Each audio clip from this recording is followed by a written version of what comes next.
રાજકોટ શહેરમાં ગુનાખોરી અટકાવવા માટે અને ઇલીગલ વેપનનો જે કાર્ટેલ ચાલે છે એને તોડવા માટે માનનીય સીપી સર બ્રિજેશકુમાર ઝાસર દ્વારા રાજકોટ શહેર પીસીબી ટીમને સૂચના આપવામાં આવેલ હતી।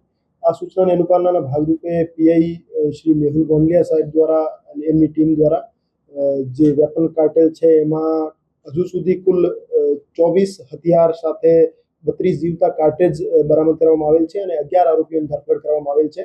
અને ફરિયાદ દાખલ થયા પછી તપાસ દરમિયાન સંદીપ પરમાર નામના વ્યક્તિ પાસેથી 2 બીજા હથિયાર રિકવર કરવામાં આવેલ હતા અને આરિફ પઠાણ નામના આરોપી પાસેથી 1 હથિયાર અને જયપાલ ડેડાણીયા નામના વ્યક્તિ પાસેથી 2 હથિયાર પ્લસ 2 જીવતા કાર્ટ્રીજ બરામદ કરવામાં આવેલ હતા।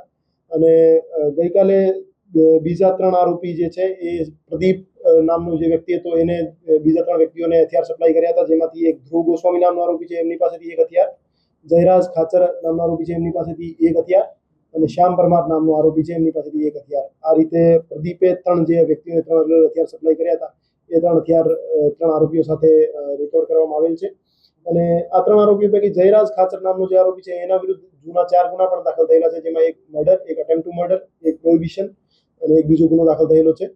અને બાકી ધ્રુવ ગોસ્વામી અને શ્યામ પરમારના વિરુદ્ધ કોઈ બીજા ગુના દાખલ થયેલા નથી। કેટલી કિંમતમાં હથિયાર?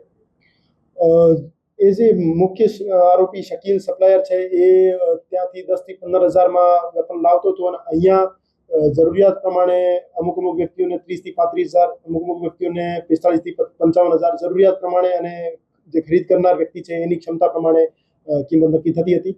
ઓન એન એવરેજ કહી શકાય કે 40 થી 50 હજારમાં એક વેપન એન્ડ યુઝરને આપવામાં આવતો હતો। મુખ્ય આરોપી જે છે એ મધ્યપ્રદેશના ધાર જિલ્લાનો રહેવાસી છે અને એની પાછળની ટ્રેલ અમે ગોતી રહ્યા છે અને એના માટે ધાર ડિસ્ટ્રિક્ટમાં રેડ પણ કરવામાં આવશે અને ત્યાં જે વેપન બનાવનાર માણસો છે અને વેપન બનાવવા માટે જે પણ ગેંગ કાર્યરત છે એમને પણ તોડી પાડવાની કાર્યવાહી અમે કરવાના છીએ।